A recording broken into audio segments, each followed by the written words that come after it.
Assalamualaikum warahmatullahi wabarakatuh. Eh, Sekarang kita masuk ke materi masyarakat Indonesia pada masa praaksara Hindu-Buddha dan Islam. Masyarakat Indonesia pada masa praaksara. Masa praaksara adalah zaman ketika manusia belum mengenal aksara atau tulisan. Masa praaksara dikenal juga dengan sebutan zaman prasejarah. Sejarah adalah ilmu pengetahuan yang tersusun secara sistematis kejadian atau peristiwa pada masa lampau pada kehidupan manusia. Masa praaksara di Indonesia ditinjau dari aspek geografis. Volume otak manusia praaksara lebih kecil dibandingkan dengan manusia modern. Pembabakan zaman praaksara.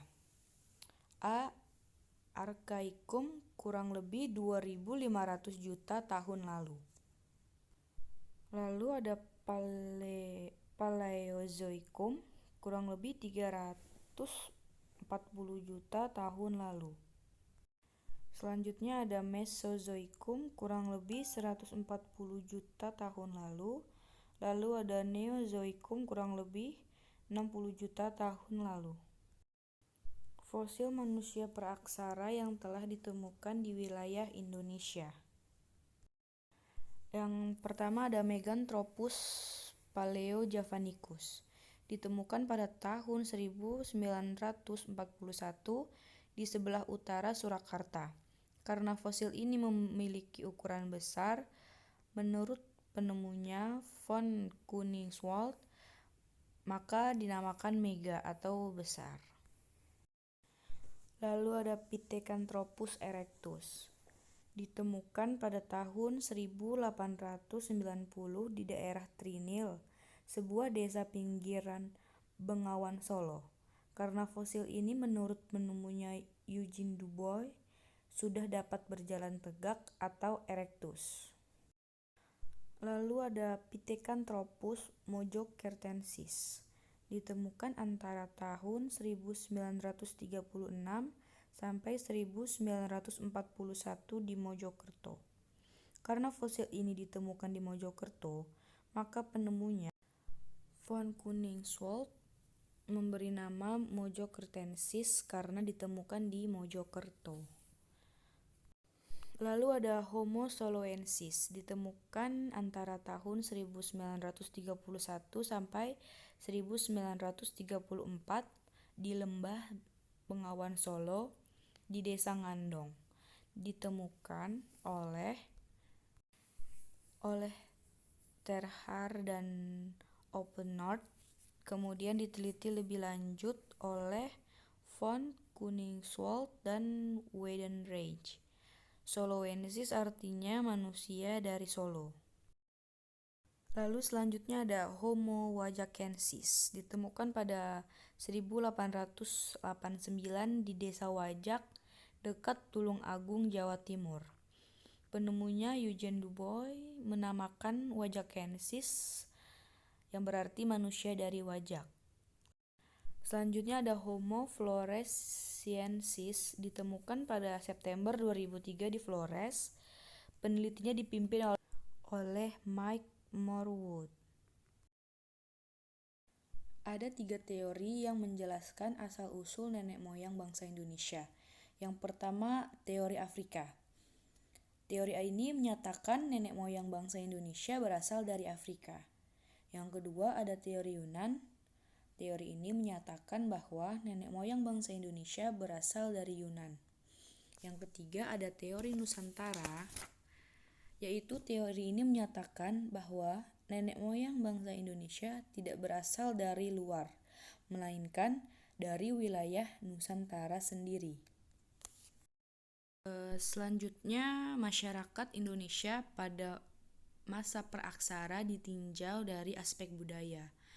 Dikelompokkan ada yaitu zaman batu dan zaman logam. Yang pertama zaman batu, yaitu yang Paleolitikum atau zaman batu tua.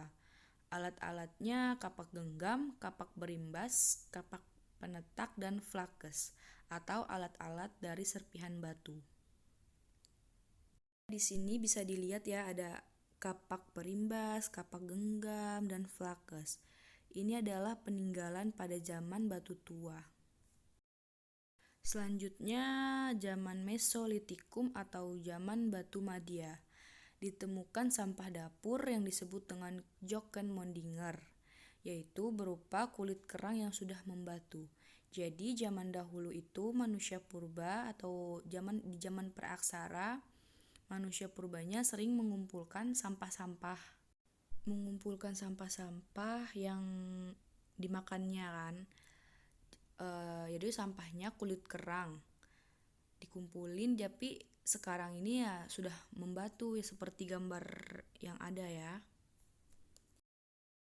Lalu Neolitikum atau zaman batu muda. Alat-alatnya sudah diasah sehingga menjadi lebih indah, yaitu ada kapak persegi dan kapak lonjong. Bisa dilihat seperti gambar yang ada, yang atas itu kapak persegi, yang bawah kapak lonjong.